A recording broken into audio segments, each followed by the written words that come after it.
ma troisième question, qui est sur le vouloir apprendre, le désir de mettre en place aussi des stratégies qui vont favoriser la réussite, qui vont favoriser le sentiment d'autosatisfaction, parce que ça aussi, c'est quelque chose, je trouve, sur lequel on n'en parle pas suffisamment. On parle beaucoup des performances, mais aussi sur voilà, le sentiment d'auto-efficacité, le bien-être, d'avoir confiance dans ce qu'on maîtrise et d'être aussi lucide sur ce qu'on ne maîtrise pas.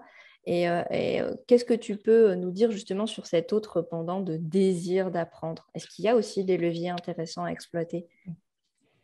Il y a plusieurs leviers qui peuvent être intéressants. On parle souvent de la motivation et de se dire on va faire des choses un peu sympas et jolies, etc. Et pourquoi pas? Alors, si on fait ça, il faut bien penser à demander, soit avant, soit après, avec un retour, si effectivement ça plaît, si effectivement ça, c'est intéressant. Des fois, on se fait des idées de ce que les autres aiment ou ont envie, enfin, quand on est enseignant. Ah, les élèves, les étudiants qui vont aimer ça.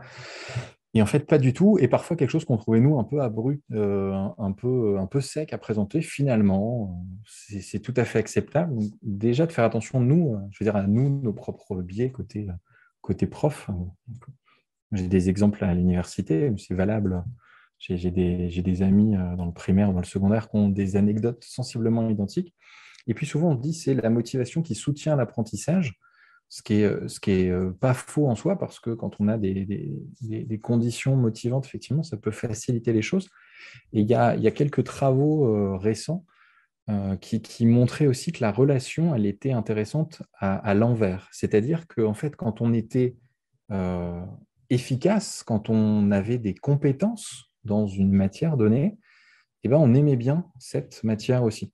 Donc, ce qui renverse un peu souvent ce qu'on entend quand on discute à la machine à café, c'est un petit peu l'inverse, mais c'est pas antinomique. Parce que, encore une fois, le côté, il y a plein de preuves expérimentales et puis plein d'anecdotes qui vont dans le même sens de j'aime bien quelque chose, j'y vais, je m'investis plus, je passe plus de temps, je suis plus concentré pendant que j'apprends, je vais y revenir, je vais réfléchir à des exemples, faire du lien, enfin, autant de choses qui vont aider à mémoriser.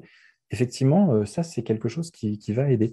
Mais ces travaux-là, ils sont intéressants et ils sont plutôt récents, qui montrent que, ben, en fait, c'est quand on est bon dans une matière, par exemple à l'école, on est bon en maths, et ben, on aime bien les maths. Effectivement, ça joue. C'est comme si on a un collègue, un ami ou un membre de sa famille qui trouve que les réseaux sociaux ou tel nouvel outil, c'est nul parce qu'il ne le maîtrise pas, parce qu'il ne le connaît pas. Donc, parfois, c'est du manque de connaissances ou du manque de compétences parce qu'on débute dans un domaine qui fait qu'on n'aime pas trop, qu'on est peut-être un petit peu moins motivé. Et puis, si on passe cette étape-là, ça peut aider. Donc, c'est une relation qui va dans les deux sens. Il ne faut pas négliger les compétences qu'il y a dessus. Et comme tu le disais juste avant, d'aller vers des choses simples, de faire progresser pour pouvoir renforcer ce sentiment d'auto-efficacité. Parce que si on commence par des choses simples, en mathématiques, en méthodologie de recherche, par exemple, on se pense à côté. Il y a des choses très simples, très accessibles. Et en fait, après, quand on tire le fil, il y a beaucoup de choses à explorer. On peut parler d'un truc extrêmement simple et d'aller chercher plein de processus cognitifs derrière et d'intéresser plein de gens différents à plein de niveaux différents. Donc finalement, si je résume, il peut y avoir la mise en place d'un cercle vertueux entre je réussis dans un domaine et donc ça me donne envie de continuer, ça soutient la motivation qui en retour va à nouveau soutenir la réussite et il y a un peu cette mise en place voilà, de cercles vertueux. Et effectivement, pour aller favoriser la réussite, y aller par étapes, commencer par des choses simples.